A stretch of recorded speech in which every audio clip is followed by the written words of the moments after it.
함께 보실 하나님 말씀은 신약성경 요한복음 6장입니다. 요한복음 6장의 말씀, 6장은 71절까지 아주 길게 되어 있습니다. 다 읽기는 시간이 제한되니까 우리 22절부터 29절까지 말씀만 읽겠습니다. 신약성경 요한복음 6장 22절부터 29절까지 말씀 함께 봉독하겠습니다.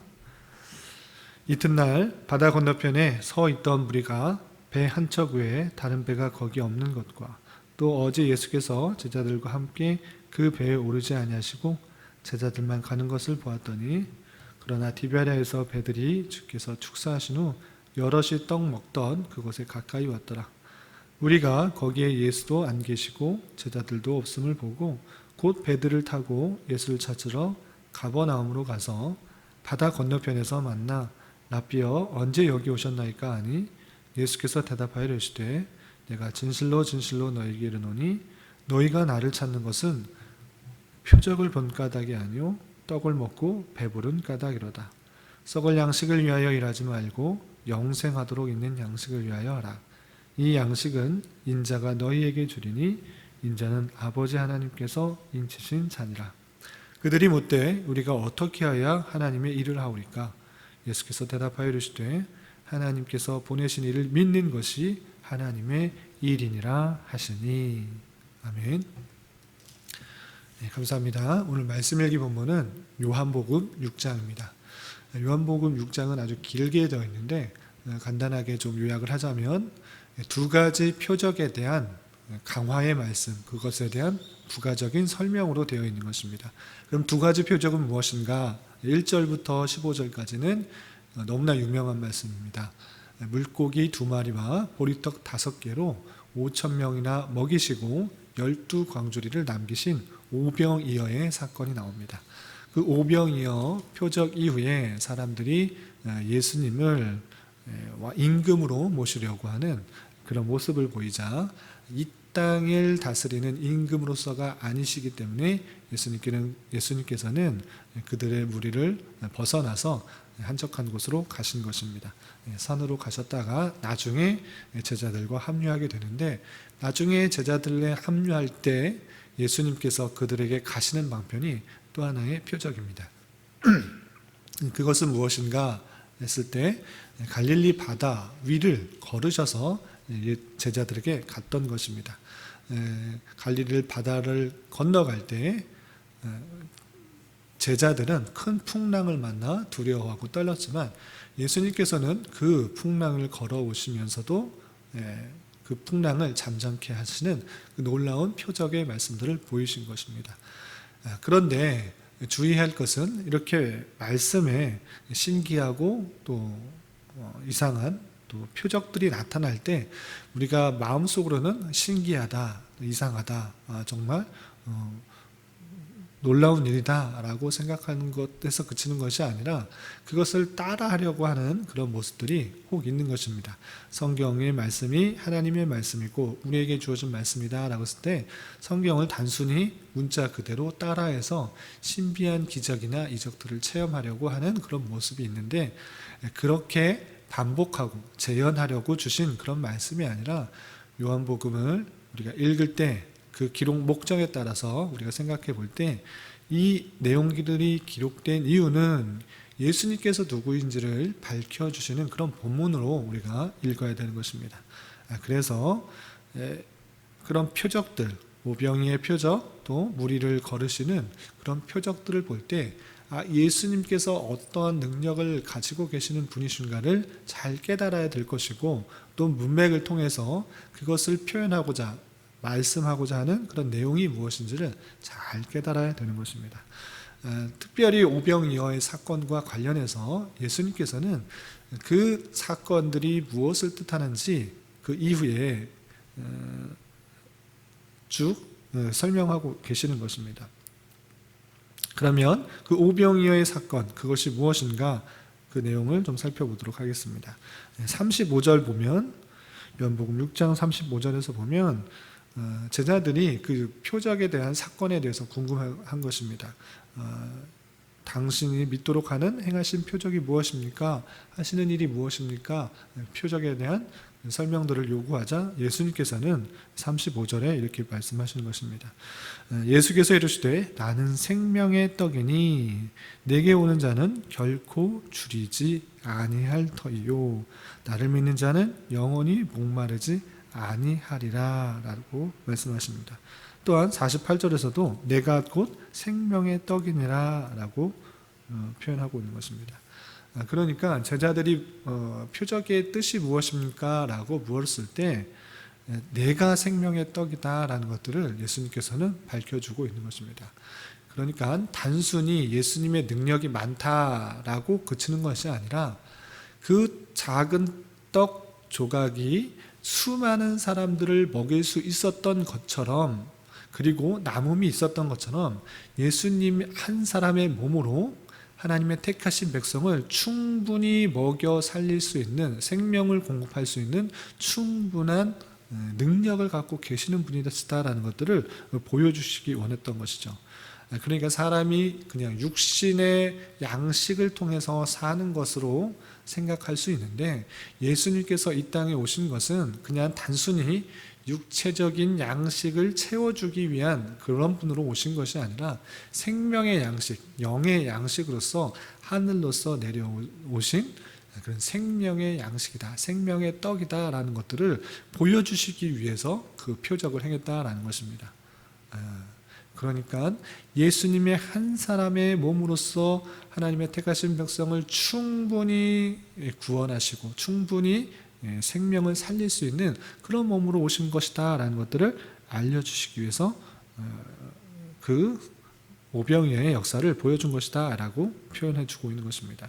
그 내용이 또 51절에 이렇게 표현되고 있습니다. 51절을 보면 나는 하늘에서 내려온 살아있는 떡이니 사람이 이 떡을 먹으면 영생하리라. 내가 줄 떡은 곧 세상의 생명을 위한 내 살이니라 라고 말씀해 주신 것입니다. 나는 하늘에서 내려온 살아있는 떡이다. 이 떡을 먹는 것은 영생하도록 하는 것이다. 이 떡은 세상을 위한 내 살이다. 나를 먹는 것을 통하여서 너희들 구원을 얻게 된다라고 표현해 주고 있는 것입니다. 그러니까 단순히 육체적인 어떤 배부름 그런 것을 해결해 주시기 위한 것이 아니라 영적인 구원을 주시기 위해 이 땅에서 내려온 것이고 그것을 통해서 그것을 취하는 것을 통하여서 참된 생명을 얻을 수 있다 이렇게 말씀해 주고 있는 것입니다. 이렇게 영적인 이치를 설명하면 온전히 깨닫는 사람도 있고 깨닫지 못하는 사람도 있는 것입니다. 많은 사람들이 예수님을 뒤따랐습니다. 오병이어 사건 때 장정들만 5,000명이나 되었다 이렇게 표현되고 있습니다.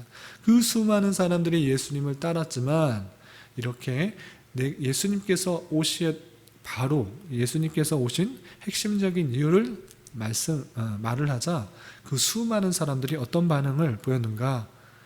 41절 42절 보면 자기가 하늘에서 내려온 떡이라 하심으로 유대인들이 예수에 대하여 수군거려 이르되 이는 요셉의 아들이 예수가 아니냐? 그 부모를 우리가 아는데 자기가 지금 어찌하여서 하늘에서 내려왔다 하느냐 이렇게 의아해하면서 알아듣지 못하는 것입니다. 영적인 사실에 대해서 말을 해도 그들은 깨닫지 못하는 것입니다. 그리고 심지어 60절 보면 제자 중 여럿이 듣고 말하되 이 말씀은 어렵도다 누가 들을 수 있느냐라고 이해하지 못하는 반응을 보이고 또한 66절을 보면 그때부터 그의 제자 중에서 많은 사람이 떠나가고 다시 그와 함께 다니지 아니하였다라고 표현하고 있습니다. 그 내용을 듣자 이해하지 못할 뿐만 아니라 사람들이 많이 떠나가는 것입니다. 그들이 그렇다면 예수님을 쫓았던 이유가 무엇입니까? 따랐던 이유가 무엇입니까? 그 예수님을 따르는 목적은 단순히 신비한 기적들을 체험하기 위해서 예수님께서 물고기 2마리와 보리떡 5개로 5,000명이나 먹을 수 있으시다. 그렇다면 예수님을 따라다니면 이 배고픔 문제는 해결될 수 있겠구나. 그 사람을 왕으로 세우면 이 땅의 왕으로 세우면 배고픔 문제는 해결될 수 있겠구나 라고 생각하면서 이 땅의 어떤 문제들을 해결하기 위해서 예수님을 따랐다는 것입니다. 그 내용이 우리가 아까 읽었던 26절에 이렇게 표현된 것입니다. 내가 진실로 진실로 너희에게 이르노니 너희가 나를 찾는 것은 표적을 본 까닭이 아니요 떡을 먹고 배부른 까닭이로다.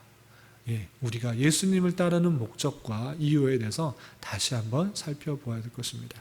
단순히 예수님을 따르는 목적이 내가 이 땅에서 좀 더 평안하고 좀 더 안락하고 좀 더 어떤 것을 얻을 수 있고 누릴 수 있는 것을 얻기 위한 하나의 방편으로 예수님께 구하고 예수님을 따라가고 있지는 않은지 되돌아보아야 될 것입니다. 예수님께서 이 땅에 오신 이유와 목적을 밝히자 나를 통해서 영생을 얻을 수 있다, 참된 생명, 영적인 생명을 얻을 수 있다라는 것들을 알려주기 위해서 이 땅에 오셨다는 사실들을 알았을 때 수많은 사람들이 예수님을 버리고 떠난 것처럼 우리는 그런 모습이 아니라 베드로처럼 예수님께서 너도 가려느냐라는 질문에 있어서 베드로는 주여 영생의 말씀이 주께 있사오니 우리가 누구에게로 가오리까? 우리가 주는 하나님의 거룩한 자이신 줄 알고 믿고 알았삼나이다 라고 하면서 예수님을 바로 알고 따랐던 베드로처럼 예수님을 끝까지 따라갈 것인가 생각해 보아야 될 것입니다. 이런 말씀을 대하는 자로서 오병이어나 또 물 위를 걸으시는 예수님을 보는 것으로 기적적인 사건들의 신비한 일들의 마음 뺏기는 것이 아니라 그 사건들을 통해서 예수님이 누구신지를 깨닫고 그 예수님을 올바로 깨달아 그분께서 우리를 위하여 십자가에 달려 돌아가심으로 말미암아 우리가 구원을 얻었다는 그 사실들, 영적인 새 생명을 얻었다는 그 사실들, 그 하나님의 사랑 가운데 끊어질 수 없다라는 그 사실들을 아는 자로서의 그 기쁨과 감사함으로 이 세상에 어떠한 것들을 다 주지 않는다 할지라도, 다 없을지라도 그 구원의 사실 하나만으로도 기뻐하며 감사할 수 있으며 그 분의 뒤를 쫓는 그런 사람이 되어야 될 것입니다. 수많은 사람들이 육체적인 어떤 해결을 위해서 예수님을 따랐지만 주님께서는 그 모든 것이 없을지라도 영적인 문제를 해결하여 주셔서 참된 영적인 굶주림을 해결해 주심으로 말미암아 생명의 양식으로 오신 주님을 믿음으로 우리가 구원을 받았다는 그 사실로 우리가 그 주님께서 말씀하신 길, 좁은 길, 하나님께서 원하시는 길을 따라가기에 힘써야 될 것입니다.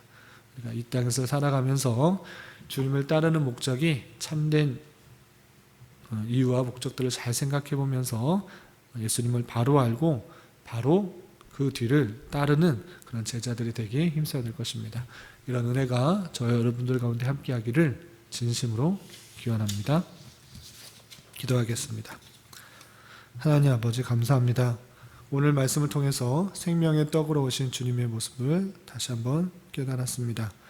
주님을 믿고 따른다고 하면서 우리는 무엇 때문에 주님을 따르고 있는지 되돌아보게 하여 주시고 하늘에서 내려오신 생명의 떡으로서 우리에게 생명을 주시고 영적인 양식이 되어주시며 우리의 구원을 이루신 예수 그리스도께 참으로 감사하는 마음으로 주님의 뒤를 따르는 제자 되게 하여 주시옵소서. 오늘은 현충일입니다. 이 나라를 위하여 목숨 바쳐 싸운 많은 순국선열들을 기억하게 하여 주시고 이 모든 것들을 주님께서 주장하셨다는 것을 잊지 않고 주님께 더욱더 감사할 수 있는 자 되게 하여 주시옵소서.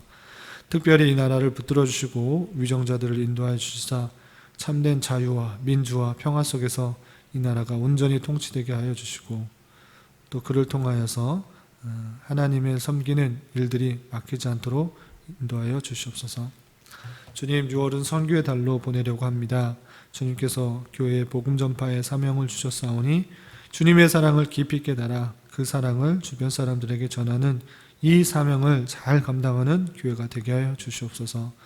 특별히 육체적인 질병과 연약함으로 병원을 오가는 지체들이 있습니다. 주님, 그들을 붙들어 주시고 또 인도하여 주시고 회복시켜 주시사 이 일을 통하여서 주님의 살아계심과 또한 역사하심들을 깊이 깨닫는 시간 되게 하여 주시옵소서. 오늘은 주일을 준비하는 한 날입니다. 말씀과 예배를 준비하는 모든 손길 가운데 함께하여 주시고 이 주일을 통하여서 참된 천국의 내용을 조금이라도 맛보고 깨닫는 은혜의 시간이 될 수 있도록 주장하여 주시옵소서. 이 시간 각자 간구하는 기도 제목 주님께서 들으시고 가장 선한 것들로 응답하여 주시옵소서. 예수님의 이름으로 기도드리옵나이다. 아멘.